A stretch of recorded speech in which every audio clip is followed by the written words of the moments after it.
अब तक 143 हो गए हैं। ये मिमिक्री कांड ने कुछ क्या एनडीए को मौका दे दिया इन पर हावी होने का? देखिए, ये तो भाजपा के पास बहुत बड़ा तंत्र है और वो मिमिक्री को एक मुद्दा बना रही है। ठीक भी है, क्योंकि सियासत में जो दांव चल जाए वो कामयाब है। लेकिन कई बार ऐसा होता है कि विपक्ष की जिन मुद्दों को लेकर आगे बढ़ता है उसमें कुछ चाल गलत पड़ जाती है और वो उसके खिलाफ चले जाते हैं।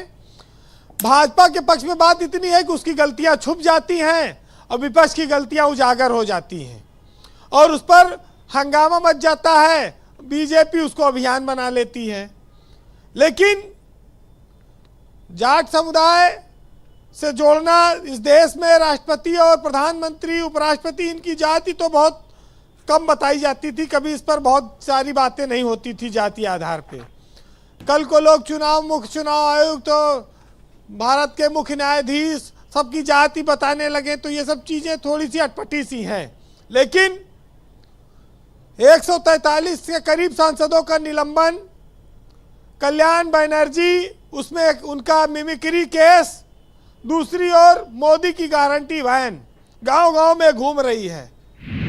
एक तरफ तो देखिए बीजेपी प्रचार अभियान में लगी है, विपक्ष को बदनाम कर रही है, दूसरी ओर वो अपने वोट बेस को भी मजबूत कर रही है। भाजपा के पास इन सब मुद्दों के अलावा एक बहुत बड़ी चिंता है, वो ये है कि 5 राज्यों के इलेक्शन में जो वोट मिले कांग्रेस को और भाजपा को, वो भाजपा उसको भूली नहीं है। 4 करोड़ 81 लाख और 4 करोड़ 91 लाख का मामला लोकसभा चुनाव में वो कैसे भारी पड़ेगा और उसको कैसे कम करना है, इस पर उसका काम लगातार जारी है। और रही बात पंजाब, हरियाणा, उत्तर प्रदेश, राजस्थान, पंजाब छोड़ के बाकी जगह जितने जाट हैं, अगर आप देखें तो सब जगह भाजपा की सरकार है। तो भाजपा के सम्मान में और टिकैत मैदान में टिकैत की पार्टी भी आज काफ़ी इसका विरोध कर रही है। तो ये चीज़ें दिखाती हैं कि निलंबन हुआ और उल्टे विपक्ष के ऊपर दोहरी मार भी पड़ रही है। लेकिन इसमें एक निलंबन सबको खटकाता है कि ओवैसी का निलंबन भाजपा सरकार में कभी नहीं हुआ आज तक, जो सबसे ज़्यादा कठोर बोलते हैं।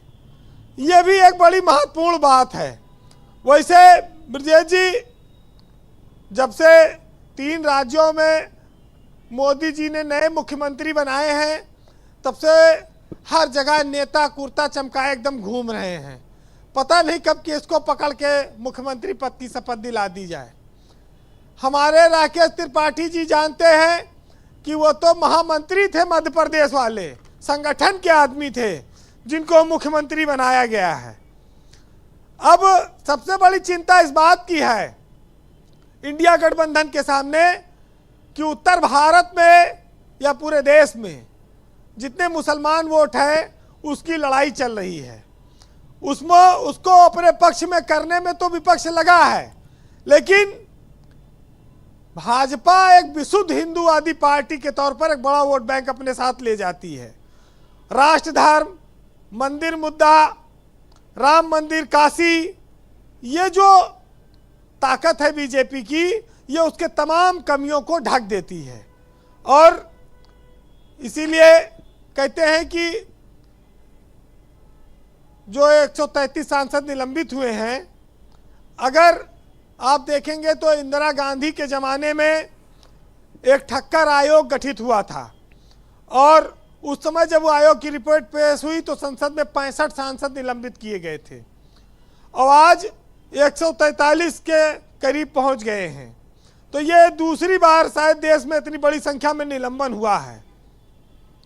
अब बीजेपी के मामले में ये देखिए, सोते को तो जगाया जा सकता है जी, लेकिन जो सोने का ढोंग कर रहा हो उसको कैसे जगाया जा सकता है? उसको जगाना मुश्किल है। तो ये क्या होगा सदन में? कुछ मतलब ये सहमति के रास्ते निकलेंगे, नहीं निकलेंगे, या फिर इसी तरह की परिस्थितियों का निर्माण रहेगा? ब्रजेश जी, सदन तो बीजेपी चला सकती है, उसके पास बहुमत है। विपक्ष वाले 150 तो चले गए, 30-40 और बचे हैं, तो हल निकलने का वक्त भी नहीं बचा है। जनवरी से चुनाव में लग जाएंगे लोग जी। सदन में। अब चाहे जितना निलंबन हो जाए, चाहे जितना सदस्यता चली हाँ, जाए, इसके बाद एक छोटा सत्र और होगा और फिर सदन का बस। कार्यकाल समाप्त। तो समस्या इस बात की है कि लोहा जो होता है अगर वो नरम हो जाए तब वो औजार में ढलता है, और लोकतंत्र में उसी तरह से संस्थाओं को नरम होना पड़ेगा तब वो महान बनेंगी। जी। लेकिन ये एक बड़ी समस्या है कि कोई मानने को तैयार नहीं है। बहरहाल एक साहित्यकार ने लिखा है कि गलतियां जब दूसरों की गिनाया करो तो पहले खुद अपने गिरेबां में झांक आया करो, और आईना जब भी उठाया करो पहले देखा करो फिर दिखाया करो। बहुत शुक्रिया वीरेंद्र जी, आपका बहुत बहुत धन्यवाद। ग्राउंड जीरो से अपने इनपुट, फीडबैक और ऑब्जर्वेशंस हमें उपलब्ध